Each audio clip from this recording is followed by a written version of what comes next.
Lâchez pas. Allez. Amis joueurs.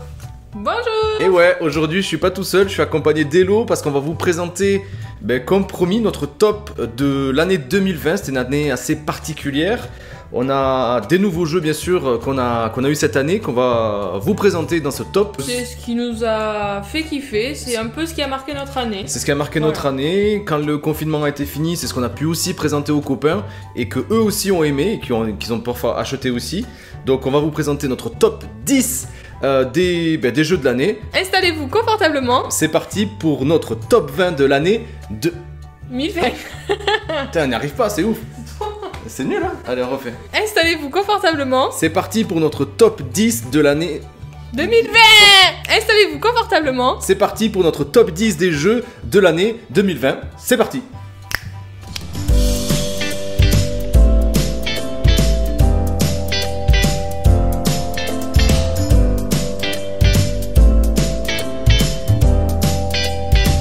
Et on commence tout de suite avec le 10e jeu de notre top.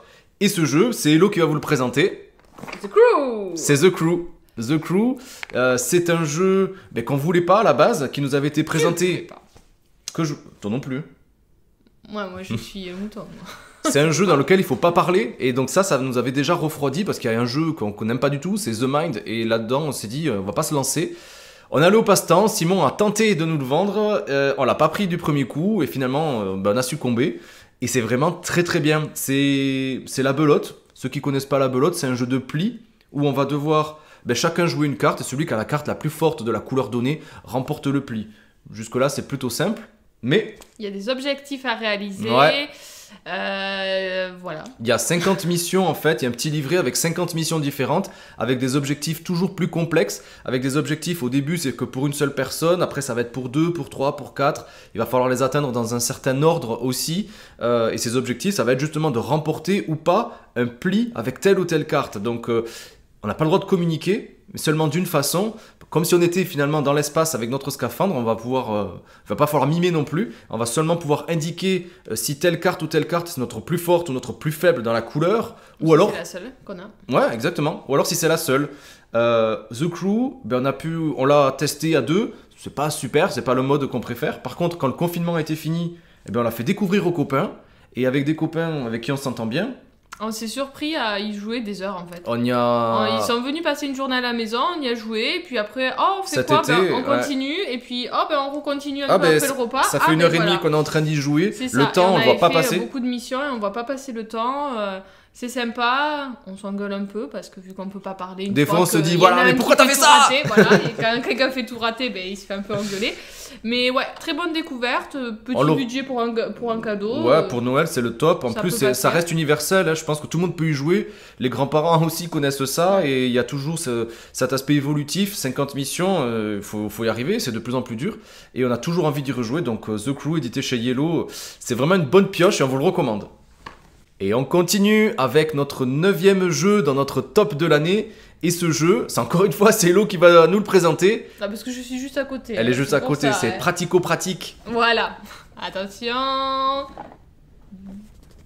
Dungeon Academy. C'est Dungeon Academy. Dungeon Academy, il était sorti, il n'est pas sorti cette année, mais nous on l'a découvert cette année, donc édité chez Matago. C'est un très bon jeu 2D, mais cette fois-ci les dés vont nous servir à constituer un donjon et on va devoir s'y déplacer dedans pour combattre des ennemis, mais à faire attention aussi à pas perdre tous nos points de vie et de magie, de mana, pour pouvoir sortir indemne de ce donjon. C'est sur 4 grilles, c'est un roll and write finalement, mais un peu revisité, c'est vraiment plaisant. Mais... Ça se joue rapidement, c'est fun. On a un petit peu le stress d'être le premier à sortir du donjon quand même. Ouais. Pour pouvoir avoir des petits bonus. Voilà. Plus on va vite, et plus on va peut-être avoir des bonus, mais aussi peut-être qu'on va se planter dans notre cheminement. Donc voilà. Mais surtout, si on vous parle de Dungeon Academy, c'est parce que cette année, il y a quand même pas mal d'extensions qui sont sorties. 1, 2, 3 et 3. 3 extensions qui ramènent à chaque fois des nouveaux héros, des nouveaux dés qu'on va pouvoir intégrer dans notre donjon. D'ailleurs, si vous connaissez pas le jeu, moi j'ai fait pas mal de vidéos dessus sur le jeu de base, mais aussi sur les 3 extensions. Vous avez qu'à cliquer juste ici. Ouais, c'est bien fait. Hein. Voilà. Ça marchera. Les 3 univers, il y a la forêt. On a quoi? On a le désert et on la a... forêt, le désert et les montagnes. et les montagnes. Mais la montagne, c'est un peu l'univers nordique, la mythologie nordique. Moi, j'adore. C'est vraiment mon extension préférée. Il y a des nouveaux pouvoirs, des nouvelles cartes et des nouveaux trésors, en fait. Donc, franchement, ça, c'est un très bon jeu pour les enfants aussi. C'est à partir de 10 ans. Mais je pense qu'on peut y jouer avant en étant aidé un petit peu. Mais franchement, il fait partie de notre top parce on s'est vraiment régalé cette année. Et même à 2, ça tourne très vite. Il y a marqué une vingtaine de minutes. Mais nous, on se fait des petits défis où on joue avec la version de base. Et après, on passe sur les extensions. Donc, à chaque fois, 4 parties. C'est vraiment rapide. C'est très plaisant. On recommande chaudement. Et c'est une bonne place. Ouais, c'est Dungeon Academy. Notre 8e jeu, c'est un gros jeu et c'est un gros jeu qui est reconnu dans le monde du jeu de société parce que ce jeu... Gros jeu, bah oui. C'est un gros jeu. Détective. C'est un gros jeu par la boîte, mais c'est aussi un gros jeu par sa thématique et aussi par son public parce que c'est vraiment un jeu expert. Détective, c'est édité là aussi chez Yellow. Les parties, c'est marqué, c'est entre 2 et 3 heures. N'écoutez pas la personne innocente qui vous dira « Mais non, t'inquiète, ça durera jamais autant de temps » parce que c'est pas vrai. Pour le coup, ça dure très longtemps. Prévoyez-vous une soirée, une journée, enfin... du temps devant vous pour pas couper la partie parce que pour le coup c'est ultra plaisant et une fois qu'on est dedans on est à fond et on a envie d'en finir. 2-3 heures c'est vraiment le temps qu'il faudra. Il faut s'investir un petit peu dans le jeu parce que le top c'est de se créer une carte mentale pour relier un petit peu les protagonistes, les indices qu'on va avoir pour savoir qui est le meurtrier, etc. On va pas vous spoiler l'histoire. C'est moderne, c'est d'ailleurs marqué sur la boîte, un jeu d'enquête moderne. C'est vraiment ça parce qu'on va utiliser, nous on utilise notre tablette juste à côté. Ouais. Et on a des indices à chaque fois qui nous demandent peut-être d'aller chercher nos infos par nous-mêmes. Wikipédia, Google Maps, sur Internet en général, pour trouver un sens un petit peu à l'histoire, pour trouver des lieux qui sont connus, savoir, ah oui, donc si je suis ici, je peux peut-être voir ça de cette hauteur, etc. Gros coup de cœur. Franchement, le confinement est passé par là, on a pu bien en profiter. On n'a été pas habitué aux jeux d'enquête et pour le coup, 16 ans et plus. Ouais, c'est une belle claque. 16 ans et plus, hein, c'est vraiment top. Il y a des extensions aussi qui sont sorties. Il y a 5 missions, donc 5 missions x 2-3 heures. On en a pour une quinzaine d'heures au final dans ce jeu. Il y a une extension avec une 6e mission. Il y a aussi l'extension LA, Los Angeles, que vous pouvez vous procurer aussi pour de nouvelles expériences. C'est vraiment le top du jeu d'enquête. C'est vraiment le top et on recommande chaudement pour les gros joueurs pour des parties cet hiver à Noël. Ça pourrait être un très très bon jeu à offrir. En 7e position, là aussi, c'est un jeu qu'on ne voulait pas. Tu voulais pas. Tu voulais pas non plus. Tu voulais pas. Si. Moi, le problème que j'avais, on était au Fige. Et je me suis dit, c'est à partir de 3 joueurs. Et ça m'a un peu... C'est... Ouais, vu qu'on est souvent à 2, à 3 minimum, est-ce qu'on va pouvoir vraiment... Est-ce qu'on va vraiment pouvoir le sortir? On n'avait pas pu le tester justement par rapport à ça, parce qu'on s'est dit, bon, il faut trouver d'autres gens. Il va falloir leur montrer le jeu quand même, parce que ce jeu, il a quand même gagné l'As d'or cette année. Donc c'est pas n'importe quel jeu non plus. Et ce jeu, vous l'aurez deviné, je pense. C'est Oriflamme. C'est Oriflamme. C'est Oriflamme, édité chez Studio H. Oriflamme et son extension, attention, qui vient de sortir et qui met vraiment du renouveau dans le jeu. Si vous connaissez pas le jeu, on vous a préparé, on vous avait fait une vidéo, cliquez juste ici, qui revient sur les bases, comment bien jouer, comment bien comprendre aussi les cartes pour voir comment elles peuvent se combiner. Parce que c'est un vrai jeu de stratégie, de filouterie aussi, c'est vicieux parce qu'on va devoir placer des cartes chacun notre tour, choisir si on les révèle ou pas. Si on ne les révèle pas, on mettra un point qu'on pourra récupérer peut-être plus tard. Mais si on la retourne, on va devoir activer son effet, tout simplement. Et l'effet, c'est détruire la carte qui est à côté. Ça va être détruire la carte qui est sur l'extrémité. Ça va être de copier le pouvoir d'une autre carte, etc. Il y a 10 cartes dans le jeu de base. Il y a 11 cartes dans l'extension, qui n'en est pas forcément une, parce que c'est aussi... un stand-alone. On peut jouer directement avec celle-là. On peut jouer tout simplement avec ça. On va pouvoir aussi mélanger les deux boîtes avec une certaine mise en place qui est très bien expliquée dans la boîte pour éviter qu'il y ait des jeux qui soient trop inégaux. Parce que oui, au début de la partie aussi, on n'a pas tous les mêmes cartes en main. C'est toutes les mêmes familles, mais on va en devoir choisir que 7 sur 10. Oh, même pas, on les choisit pas, ça se fait au hasard. On Oui, en enlève 3 de tu as notre raison. main. Tu as raison. Non, on choisit Donc pas. finalement, les parties elles sont très courtes, mais les parties sont très dynamiques. On va pouvoir se liguer contre celui qui est en Ouais. tête. Moi, je pense qu'une partie d'Oriflamme, sans se fâcher avec quelqu'un autour de la table, c'est qu'on a loupé quelque chose. Oh. Vraiment, c'est tout le temps palpitant, on a envie de bloquer aussi les autres peuvent nous Exactement. bloquer aussi facilement. Ouais, Enfin, c'est hyper dynamique en fait. À un moment donné, on se pose des cartes, on se dit là, je vais faire un truc de fou, et puis arrive à notre tour, on n'a plus de cartes en jeu. Enfin voilà, c'est vraiment jamais pas mal. pareil, en fait, c'est jamais pareil, et on prend vraiment du plaisir à se dire ah ouais, c'est quoi ce combo? En fait, à chaque partie, on va trouver d'autres façons de jouer,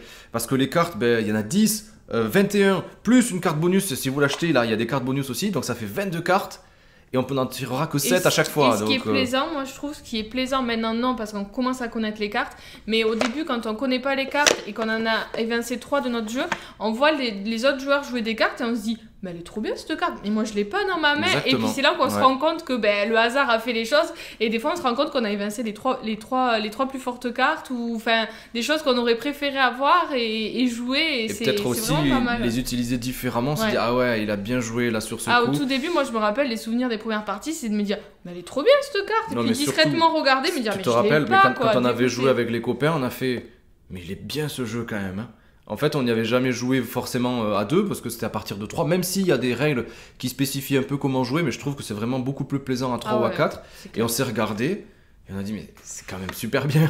Donc ouais, on n'y avait pas joué au Fige, on se l'est acheté un petit peu après et c'est vraiment top. Oriflamme, il devait faire partie de notre top de l'année, pas seulement parce qu'il a gagné le prix, mais parce Non, qu'il est que vraiment bien, hein, et il est puis vraiment on a bien. passé des bons moments, quoi. je veux Ouais. dire, Attention, vous allez vous faire des ennemis. Voilà. On n'est pas pour la paix des ménages. On continue, on est je crois à la 6ème position et là aussi on vous en a déjà parlé de ce jeu, on va pas y revenir forcément dessus. Vas-y Hello, dis-nous. C'est les petites bourgades. Les petites bourgades éditées chez Lucky Duck, c'est vraiment un très très bon jeu, on a vraiment pris beaucoup de plaisir, à 2, à 3, à 4, ça tourne tout aussi bien finalement. Tu veux nous expliquer un petit peu les règles ? Non. Non. On va devoir. C'est un jeu de gestion de ressources et aussi de placement, mais de placement de bâtiments pour gagner forcément des points.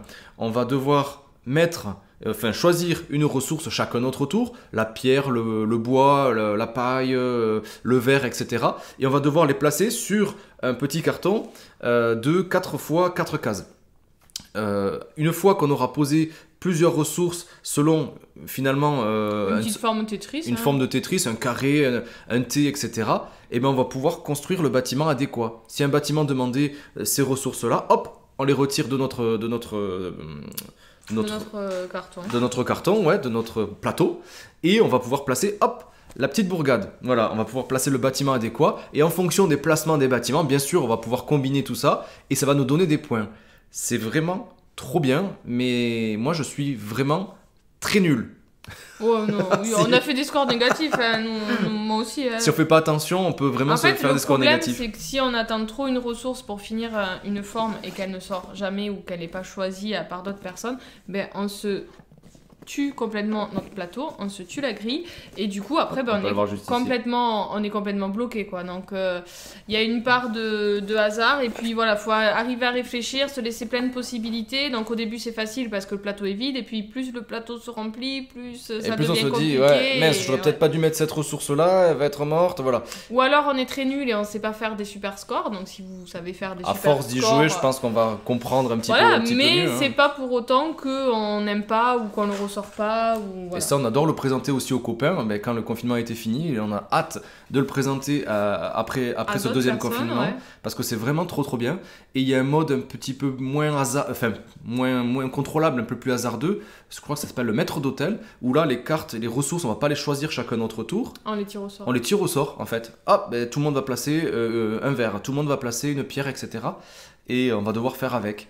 C'est vraiment très très bon, on s'en lasse vraiment pas parce que chaque bâtiment va... D'ailleurs les meeples, ils sont vraiment très très jolis aussi. Oui, parce qu'il y a plusieurs cartes finalement du même bâtiment. Les bâtiments, les fermes, ça va pouvoir être d'autres bâtiments, ils vont rapporter les points de manière différente. Et ça pour l'intégralité des bâtiments, sauf les bâtiments de base. Et ouais, c'est vraiment très très bon, on le recommande, il fait partie évidemment de notre top.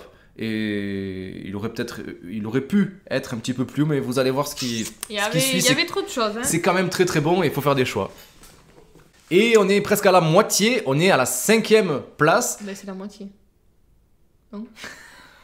On refait, on est à la moitié.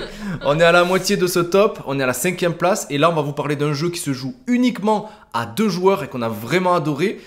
Vas-y, révèle-moi ça. Mais j'ai pas envie. T'as pas envie? T42. On en avait déjà parlé dans des vidéos précédentes. Cliquez juste ici, il y a toutes les règles qui vous attendent. Voilà, il t'a fait une explication de règles. C'est le coup de cœur, je pense, on peut dire le coup de cœur du Fige. Ouais, on a même fait un aller-retour rien que pour y jouer. C'est chouette, c'est rigolo, c'est de la bataille. Fun. Ouais, c'est la bataille revisitée, mais on va pouvoir construire son deck au fur et à mesure de la partie, en rajoutant des cartes, en défaussant, etc. On va cumuler des points un petit peu comme ça. Il y a du hasard, il faut s'y attendre. Il y en a qui n'aiment pas ce jeu justement parce qu'il y a trop de hasard, mais nous on aime beaucoup. On a vraiment beaucoup joué, les illustrations sont vraiment chouettes. Et d'ailleurs, il y a Jupito Games qui nous a invités, qui nous a conviés à présenter ce jeu pour l'arbre de Noël, enfin le calendrier de l'Avent de cette fin d'année 2020. Donc n'hésitez pas aussi à aller regarder un petit peu ça. Et je vous explique plus en détail pourquoi on aime vraiment ce jeu. Uniquement pour 2 joueurs, T42, il porte bien son nom. Très bon cadeau, petit budget. Ça fait bien son job. C'est Space Cowboy qui a édité ça. C'est très bien édité. Il y a pas beaucoup de matériel, mais c'est vraiment très très bon. À 2 joueurs, c'est top. Ça fait un très joli cadeau. 4e position, la médaille en chocolat. Mais c'est pas parce qu'il est mauvais ce jeu. Il est vraiment excellent. Mais les 3 jeux qui sont sur le podium. Choix, hein, au bout d'un moment. Ouais, il faut faire des choix. Et les 3 jeux, ça va être notre coup de cœur. Mais celui-là aussi, c'est un gros coup de cœur de cette année. C'est Parks. Coup de cœur de cet été même. Parks édité chez Matago là aussi. Parks, c'est un magnifique jeu. C'est le jeu, je pense, le plus beau qu'on ait eu cette année. De par ses illustrations, les cartes, son matériel, la thématique. En fait, on doit visiter et découvrir des parcs nationaux américains au fur et à mesure d'une randonnée. On a 2 petits randonneurs qu'on va devoir placer sur une piste. Et en fonction de où on va se placer sur une piste, on va récupérer des ressources. Ces ressources, elles vont nous servir à acheter du matériel pour randonner plus facilement, et nous servir à découvrir les parcs. C'est vraiment simple, mais c'est très familial. C'est vraiment très beau. C'est vraiment très simple. C'est pas... C'est sympathique à 2, parce que c'est gentillet, on peut pas trop se bloquer. À 4-5, ça commence à devenir quand même un peu plus stratégie, un peu plus difficile. Parce que si on peut pas faire tout ce qu'on a envie de faire. Parce que si on se met sur une case, les autres ils vont pas pouvoir s'y mettre sur cette case, sauf exception. Ouais, voilà. Donc on va pouvoir récupérer des ressources que les autres peut-être convoiter, etc. On peut plus se bloquer quand on est à 4 qu'à 2. Encore à 2, si on veut se bloquer, c'est vraiment pour se bloquer, mais... Là aussi, n'hésitez pas à aller voir notre vidéo, on est vraiment revenu dessus. Vous êtes de plus en plus nombreux à la visionner en plus, donc merci beaucoup. C'est pas un jeu qui révolutionne les mécaniques de jeu, de la gestion de ressources, la gestion de collection un petit peu, de déplacement un peu à la Tokaido, mais c'est le jeu parfait. Il fait son prix. Il fait son effet. Il est tellement beau, le matériel est tellement sympa. Il y a waouh quoi. Ouais, il y a le petit waouh, et puis même si vous le présentez à des gens qui jouent pas forcément beaucoup ou autre, vu qu'il va être beau, il va être attrayant et les gens vont. Gros classique, hein. Ça va être un gros classique, et il y a une extension Nightfall qui devrait sortir d'ici quelques jours. Peut-être qu'elle sera sortie au moment où on publiera cette vidéo, mais qu'on attend vraiment aussi avec impatience, avec des nouvelles cartes, des nouvelles possibilités, etc. Donc Parks, même s'il révolutionne pas l'univers du jeu de société, mais je pense que pour des gens qui aiment les beaux jeux et des gens qui veulent découvrir aussi le jeu de société moderne, là vous avez le cadeau idéal. Je pense que rien que la boîte, ça donne envie. On se dit c'est une petite boîte, mais dedans, je vous laisserai ouvrir, allez voir notre vidéo, vous verrez tout ça. Et en parlant de petites boîtes. Et en parlant justement de petites boîtes, on arrive ça y est à notre top 3. Médaille de bronze pour un jeu qui est sorti tout récemment. Un jeu, je crois que c'est le jeu auquel on joue le plus en ce moment. C'est une mécanique de jeu qu'on adore. C'est un roll and write. Je jette des dés et j'écris sur une grille. Ah, je crois que tu voulais que je jette la boîte. Non, jette pas la boîte, mais montre-la nous. C'est Trek 12. Trek 12, Trek 12, dites comme vous voulez. Ouais, faites comme vous voulez. Édité chez Lumberjack Studio, c'est vraiment notre coup de cœur de cette fin d'année. Ça fait qu'on y joue quasiment toutes les semaines finalement. Un roll and write très simple, comme je vous disais, on jette des dés, on a 2 dés, on choisit une combinaison, on les additionne, on les multiplie, on les soustrait, on choisit le chiffre le plus gros ou le chiffre le plus bas et on doit écrire ça sur une grille comme une ascension au final sur des montagnes.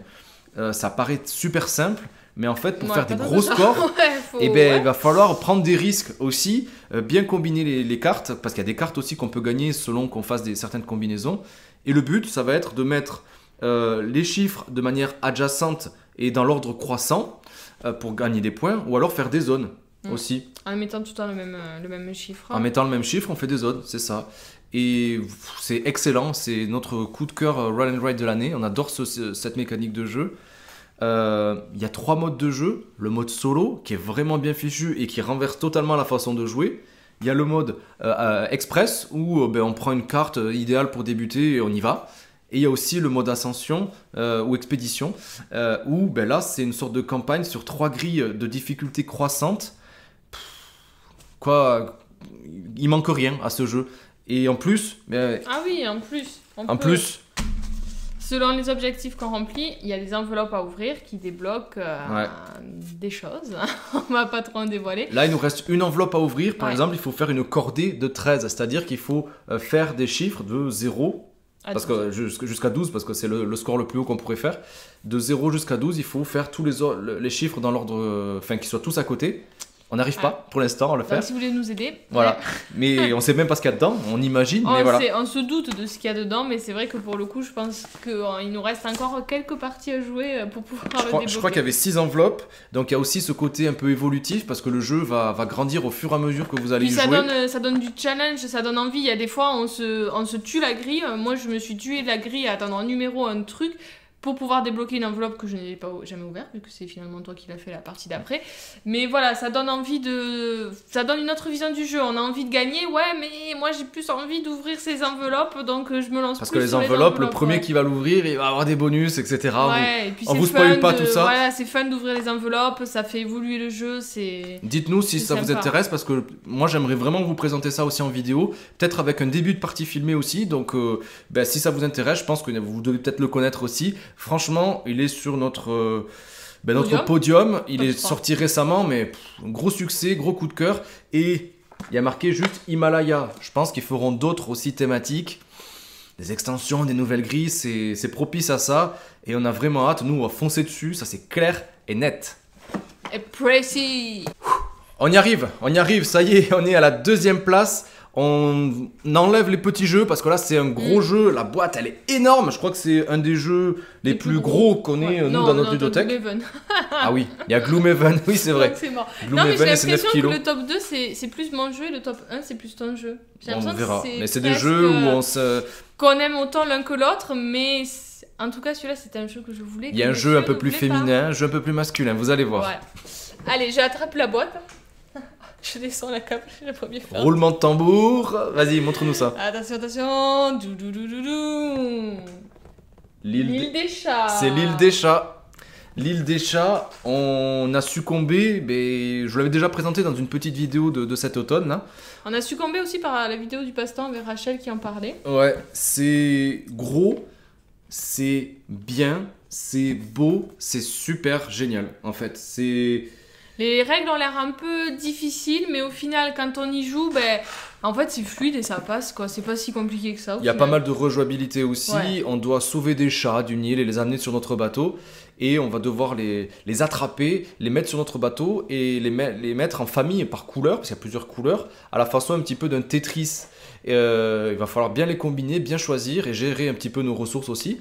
Et en plus de ça, il y a des cartes avec des objectifs qui vont être propres à nous. Ou pour tout le monde. Exactement. Et qui rapporteront des points Des points, ouais. Exactement. Des points. C'est en 5 tours. On dit 5 tours, c'est pas beaucoup. Mais finalement, le jeu, ouais, à 4, on en a vraiment pour 1h30, bien comme il faut. Après, moi, je trouve que c'est super parce qu'on l'a présenté à plusieurs personnes. Et quand on voit un peu les bateaux de chacun, en fait, on voit qu'on réfléchit pas du tout pareil. Il y en a, ils vont faire un magnifique bateau, limite qu'avec que la même couleur de chat, et vraiment le truc trop beau, trop lisse. Et j'ai jamais su refaire un bateau comme ça. Il y en a d'autres qui vont faire tous les tours. Il y en a qui ça va partir un peu dans tous les sens. Et au final, chacun, en fait, a sa façon de penser, sa façon de réfléchir, et c'est sympa à voir. Est-ce qu'on se penche plus sur les traditions ou pas? Moi, je dirais que le point négatif, c'est que selon comment on installe nos cartes, si des traditions, on les met face cachée juste pour montrer combien on en met devant nous, on peut les oublier. Et ça, par contre, c'est... Parce qu'après, ça peut s'accumuler, il peut y en avoir beaucoup. Ça s'accumule, et si on en prend beaucoup, c'est un peu le point négatif. Il faut savoir se gérer soi-même et rester un peu focus, se donner un objectif. Donc, pour une première partie, des fois, c'est un peu compliqué de se dire qu'est-ce que je vais faire. Mais au final, il y a tellement de la rejouabilité qu'on trouve un peu nos mécanismes, enfin voilà, nos repères. Et pour que ce soit un peu plus abordable, justement, il y a un mode famille, un mode plus facile, qu'on peut jouer avec des enfants, tout à fait, où il n'y a pas, parce qu'au début, il y a un système de draft, on va devoir prendre des cartes, les choisir, en choisir deux, passer le paquet à son voisin, etc. On fait tourner comme ça. Le draft, on l'oublie, les traditions, justement, les objectifs, on les oublie. Il y aura juste ce système de gestion de ressources et d'acheter des chats, les placer, etc. Et ça marche très très bien à partir de 6-7 ans, même un peu moins, ça. En les aidant un petit peu, ça peut très très bien marcher. Et ouais, c'est notre jeu en deuxième position. Ouais. Et en plus, attendez, parce qu'on fait pas les choses à moitié, il est encore sous blister. Ouais, j'allais dire une extension pas déballée. On l'a reçu juste hier, donc l'extension, les derniers arrivants. Je crois que sur Kickstarter, les gens qui l'avaient acheté, c'était déjà dans la boîte de base. Et voilà, il y a la possibilité de jouer non plus jusqu'à 4, mais là, cette fois-ci jusqu'à 6, donc il y a des plateaux supplémentaires, des nouvelles cartes, des nouveaux chats aussi, il y a un chat blanc, les Oshax. Bref, pour plus de rejouabilité et pour y jouer encore plus, à 6, ça va commencer à faire de longues parties, je pense, de 2 heures, mais pour une soirée, c'est vraiment bien. Tout le monde va aimer, c'est grosse surprise finalement parce qu'il n'était pas dans notre liste en début d'année. On l'a découvert aussi grâce au réseau, à YouTube, avec le passe-temps, avec les gens avec qui on discute quasi quotidiennement sur Instagram aussi, qui ont craqué dessus. Et franchement, nous aussi. On a fait les moutons, on l'a acheté et puis on regrette pas. On regrette absolument pas. C'est Hello qui avait insisté encore une fois et elle avait eu bien raison. Elle a de bon goût cette petite. Ouais. Et on est parti pour la première place. La première place. Ouais, je vais te laisser faire. Donne-le-moi, je le cache. Attention, je disparais un peu et je reviens. Tu me donnes. Ce jeu, parlons-en. Mon coup de cœur. C'est mon coup de cœur par les illustrations. C'est mon coup de cœur par une rencontre aussi avec son illustrateur, justement. C'est mon coup de cœur parce que je l'attendais vraiment. Ouais. C'est des mécaniques que j'adore. Il y a une rejouabilité de fou. C'est que des bons moments. La thématique, c'est tout ce que j'aime. C'est Nidavellir. Nidavellir, je vous en ai déjà parlé. Je vous ai proposé là aussi une vidéo. Vous avez pas mal de vues aussi. Merci encore. Nidavellir, c'est un jeu où il y a plusieurs mécaniques qui vont s'intriquer entre la collection de nains, parce qu'il va falloir recruter des nains dans chaque catégorie, éclaireur, guerrier, etc., forgeron, et aussi par le système de mise, c'est-à-dire qu'on va avoir des pièces, et ces pièces, on va devoir les jouer dans une des 3 tavernes, on a 3 tavernes à chaque fois qu'on va jouer.